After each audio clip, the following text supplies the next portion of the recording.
This is Brie with the Bee Face, and today we have another Ready to Love review. This is episode 6, season 8, and it starts off with the men in the gentleman's lounge, and Tommy tells them to start asking their connections the tough questions, such as, what side of the bed do you sleep on? You know, those hard-hitting ones. And so then he tells them that they're gonna have a group dinner so they can get all their grievances out in the open, and that is where the green couch comes from, not the reunion. So that makes sense.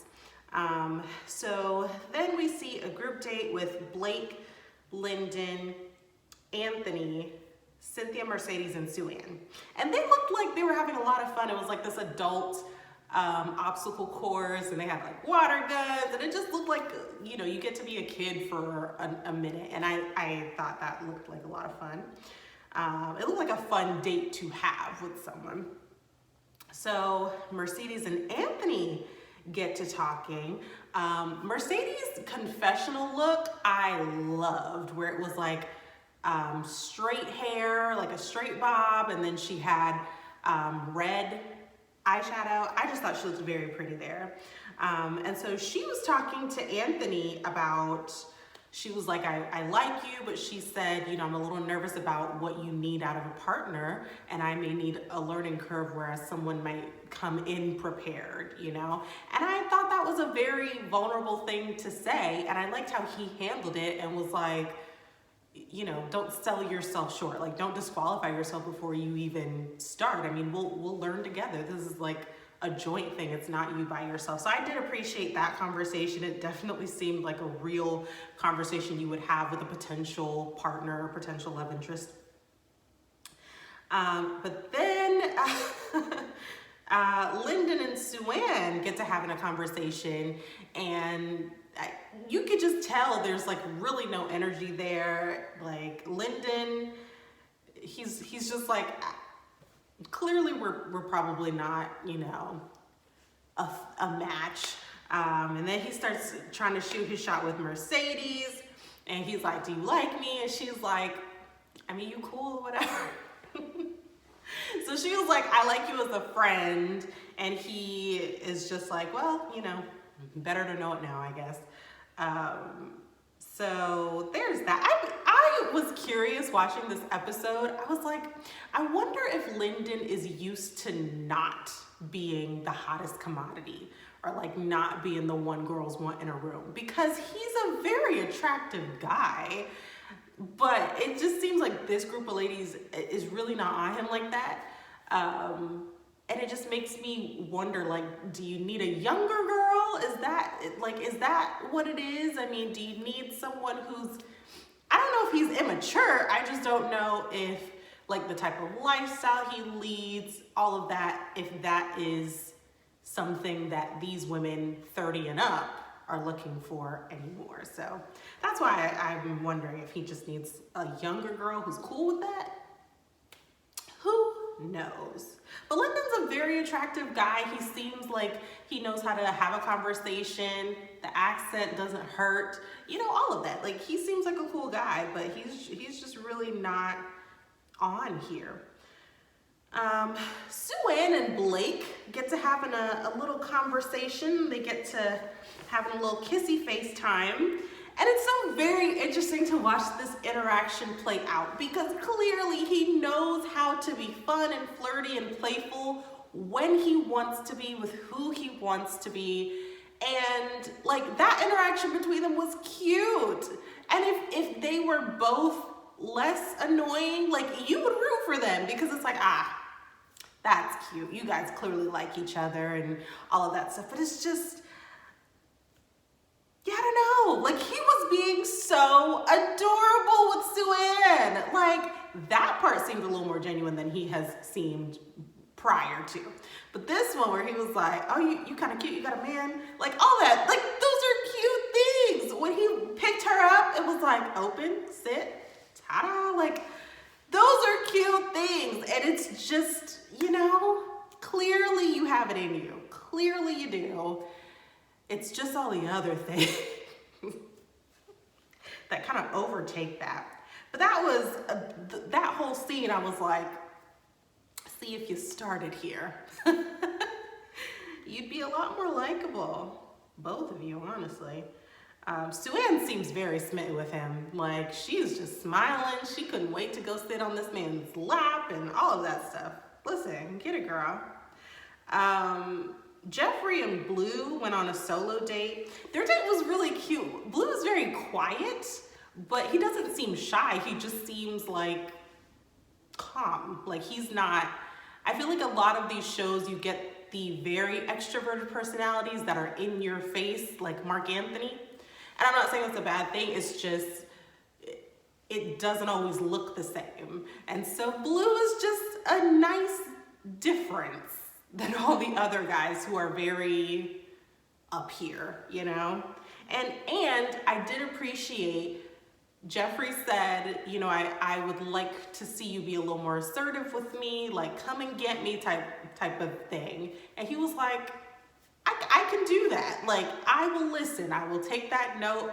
Matter of fact, let me come sit next to you and give me your hand. Like, cute things. Like, and he listened and took the note, didn't take offense to her saying she wants him to be a little more aggressive when it comes to her.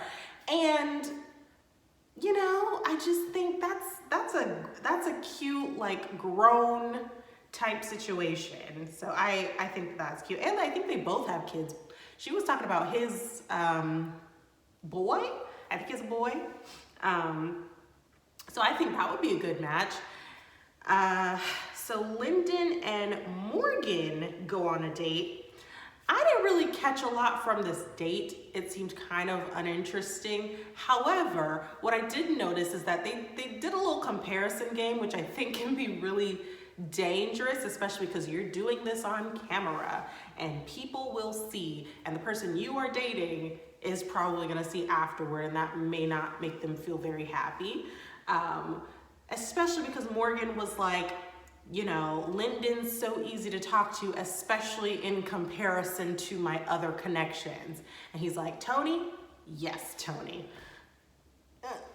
I mean, I'm just of the mind that you can compliment someone without comparing them to someone else. Like, a compliment can stand on its own. You're very easy to talk to, and I appreciate that. Like, it could have stayed there. And then of course he reciprocates and says, you open up a lot more than the other ladies do. Other ladies aren't feeling you though, like that. And no shade, but that might contribute to why you feel that they're being a little closed off with you, because they're really not interested in forming that type of romantic connection with you, and Morgan seems to be. She did say in her confessional, and not to Lyndon, that Tony is a little bit more aggressive and like solid about where he sees them going, where he sees them moving, and like what it could look like for them to be in a relationship, like what that would look like for them to be together. And he's a little more assertive and solid about that.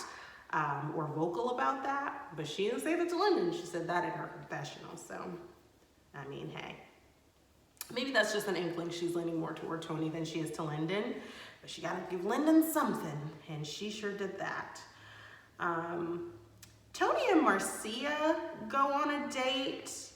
Tony's a little smooth operator, I swear, but he was talking to Marcia and just saying, like, you know, I would like for you to apply a little more pressure.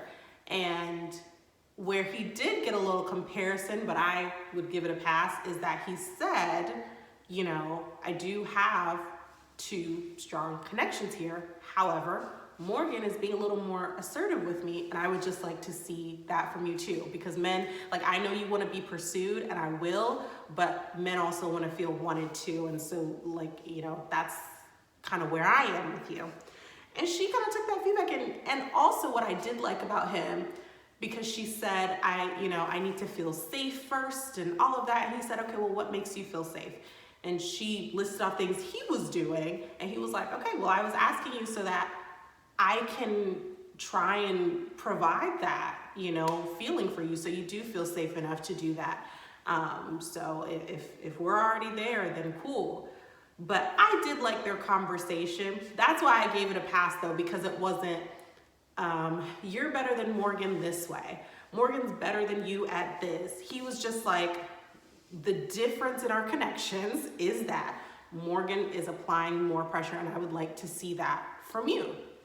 So I can make a good decision. Anyway, so that was Tony and Marcia's date. Then we have another group date. It's kind of like a double date. So it was Mark Anthony, Jeffrey, Tony, and Jonique. And I liked the conversation they were having on this date because they got into a real interesting conversation about expectations. So Jonique is very well spoken here. She was talking about how, the point that I liked from her was she was saying, I try not to have a certain expectation of a thing going into it, because then you might miss what actually comes of it because you're expecting a certain thing. And then Mark Anthony is like, well, I'm kind of different because I'm like a planner. So I like to plan like 5 steps ahead. I like to know, if I go into this, I'm looking for this. And so I can plan accordingly. And he, I think, was asking her like, well, how do you know if you found it, if you don't know what you're looking for? And she was like, well, that's different because your expectation can change as you go along. So if I find someone, what I took that to mean was like, if I find someone, then the expectation changes. Okay. Oh, and Mark Anthony and Jeffrey are just all over each other. He's like, you looking good. And she's like, oh, we're matching. And then they got up to leave the table, and Mark Anthony could not wait to put his arm around that girl and kiss her face and all of those things. So, hey, they seem to still be into each other. So that's good. Mark Anthony and Jonique do not like each other, at least romantically. And she seemed to be getting a little bit annoyed with him when he was asking questions because it seemed like he wasn't really listening. Like she would say something, he would ask a question. She was like, well, I just said. And he was like, oh, I missed that. Like, yeah, you looking at Jeffrey, not listening to what Jonique said. So then there is the group dinner. And just like I thought, because I said this, he was in previews for future episodes, Andre comes back. So it's very interesting. I mean, we knew he had at least 2 connections waiting on him who were disappointed when he left, Cynthia and Jeffrey. But Jeffrey almost seemed like she was not excited for him to come back, which is weird because from what he was saying, he has talked to everybody except Mercedes while he was gone. So I don't know. I think Jeffrey was just thinking, well, I'm gonna focus on who's here. And I don't think she was expecting him to come back. So she was just focusing on the connections she's made there, which are Blue and Mark Anthony. So then Tommy says 2 people are going home, and then he wants them to all like say who they're not feeling and why, like in front of each other. And so I don't remember who everyone said, but the ones that stood out, did Morgan say Blake this episode, or was that in the previews? Possibly. But what I did notice is that Jeffrey did bring up Blake, and then Blake now, this episode, is saying that was never said, that never happened, you're lying, all of that stuff. I did clock that it was right in front of Sue-Ann. But even Lyndon was like, yeah, Blake's my dude, but I just feel like Jeffrey's telling the truth. So Jeffrey did not back down. She did not say, I have receipts, I have anything. She just said, whatever. I don't care if you like someone else. I just did not like what you said to me at that time. So she kind of doubled down on what she said about him and his possessiveness. The streets have been talking about Jamel, aka Blake. So anyway, that was that episode. The preview show, Morgan kind of pressing Anthony about like not pursuing her or being more aggressive with her. And I was curious about that because I'm like, it didn't seem like y'all had a connection. Why would he?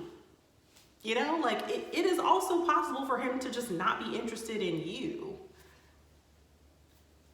So I guess I just didn't understand that part. And it seems to me that the people who he does have a connection with, none of whom were sitting at that table with him, they feel solid in that. Cynthia feels solid with Anthony, it seems. Mercedes seems to feel solid with Anthony. So I don't understand why those two people, I don't know who the other person was, I don't remember who was sitting with them, but I'm like, he has not said he's interested in either of you people. So why are y'all pressing him about this? It didn't make any sense to me.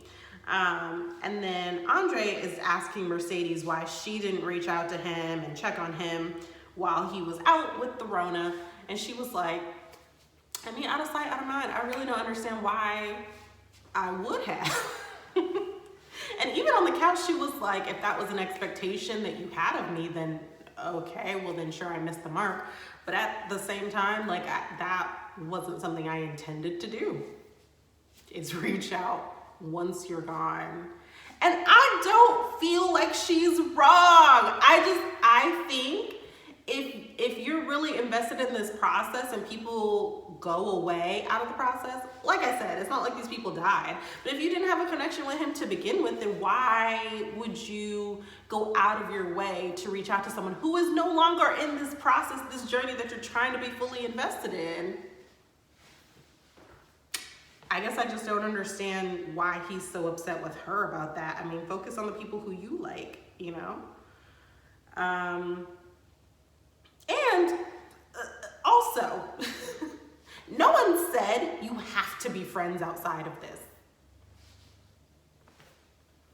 Like, it's not a requirement. So in the previews also, Mercedes and Mark Anthony get to kissing. And then you see Morgan telling Blake off. So I think this is where I saw it, and maybe not on the couch, but she definitely said, you know, all the things like, you are a malignant cancer. And that is harsh. Oh goodness. But yeah, so those were all the previews. It seems like it's gearing up. This season has been quite interesting and I have enjoyed it a lot. So I'm excited to see what the next episode is about. I'm excited to see what this retreat is going to look like because I think, you know, that's the time when Lyndon and Tony get into it. But yeah.